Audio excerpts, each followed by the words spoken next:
তো শেষ হয়ে গেছে, তো ওকে শুধু শুধু চিকিৎসা করে আর লাভ নেই, ওর মতো থাক, ওর টুকটাক খাওয়া দাওয়া যা খরচ সব তো আমাকেই দিতে হবে।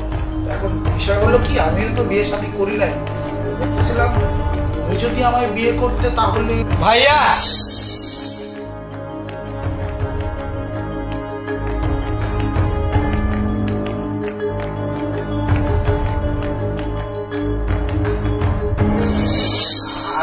আরে আসলে তো ভাই তোর না প্যারালাইজ।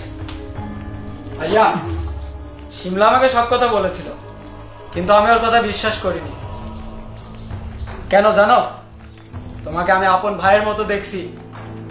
তুমি যে একটু আগে বললে না আমি তোমার সৎ ভাই, কখনো তোমাকে আমি সৎ ভাইয়ের মতো দেখিনি। আর তুমি কিভাবে পারলে ভাইয়া? আসলে কি ভাই, মানে তুই বিশ্বাস কর। ভাইয়া থাক, আমাকে আর বোঝাতে হবে না, আমি সব বুঝে গিয়েছি। তোমার এই আচরণ তোমার বিদেশ থেকে আসার পর থেকেই চলছিল। আমি বিশ্বাস করিনি, বিশ্বাস না করে আমি ওকে ভুল বুঝছিলাম, কিন্তু না, ও ভুল ছিল না, সত্যিটাই বলেছিল।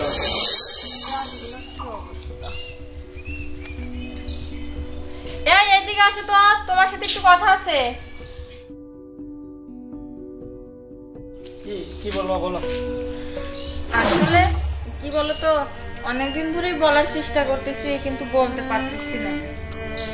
কি বলবো? তোমার ভাই আসলে শুনো, বলেই দি, তোমার ভাইয়ের আচরণ ব্যবহার আমার কাছে ভালো লাগতেছে না। আমার ভাই মানে? তুমি কোন ভাইয়ের কথা বলছো? তোমার বড় ভাইয়ের কথা বলতেছি। কি যাতা বকছো তুমি? যাতা না, আমি ঠিকই বলতেছি। আমি একটা কোনো কাজ করলে আমার দিকে আরে আরে তাকায় থাকে, আর যখন কিছু দিতে যাই হাত ধরে। আমার এসব কিন্তু একদম ভালো লাগতেছে না, মানে বাজে ভাবে টাচ করে এক কথায় বলতে গেলে। শোনো শিমলা, তুমি কিন্তু লিমিট ক্রস করতেছো। শোনো, বাজে কথা আমি বলতেছি না, তুমি বিশ্বাস করতেছো না তাই। আর এভাবে যদি চলতে থাকে না, তাহলে আমি তোমার বাড়িতে থাকতে পারবো না। শিমলা, তুমি যাতা বলছো কেন? হ্যাঁ, আমার ভাই কি করেছে? সে আমার বড় ভাই, সে ছোটবেলা থেকে আমাকে মানুষ করেছে। তার ব্যাপারে তুমি একটাও মিথ্যা অপবাদ দেবা না।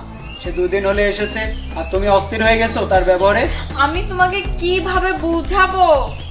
শোনো, আমাকে কিচ্ছু বোঝাতে আসবে না, এসব আজে বাজে কথার জন্য আমাকে ডাকবা না। আচ্ছা শোনো, তুমি আমার কথা বিশ্বাস করতেছো না তাই তো? তাহলে আমি তোমাকে একটা শর্ত দেবো, মানবা তো? কি? তুমি একদিনকার জন্য প্যারালাইজ। কে? কি যাতা বলছো তুমি? হ্যাঁ, আমি যাটা বলতেছি না, আমি ঠিক কথা বলতেছি। তুমি একদিনকার জন্য প্যারালাইজড হয়ে যাও, তারপরে দেখবা তোমার ভাইয়ের চরিত্র কেমন।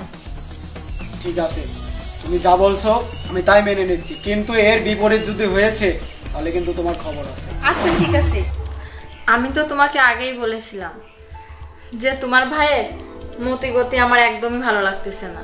সে বিদেশ থেকে আসার পরে আমার সাথে খুব বাজে ব্যবহার করে এবং বাজেভাবে ট্রাস্ট করে, কিন্তু তুমি তো আমার কথা বিশ্বাস করোনি, তাই না?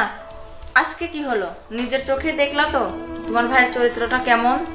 আসলে মানে আরে ভাই, তুই আমাকে ভুল বুঝিস না। হ্যাঁ, মানে বিষয়টা যা হয়েছে আমি তোকে বলতেছি। থাক ভাইয়া, তোমাকে আর কিছু বোঝাতে হবে না,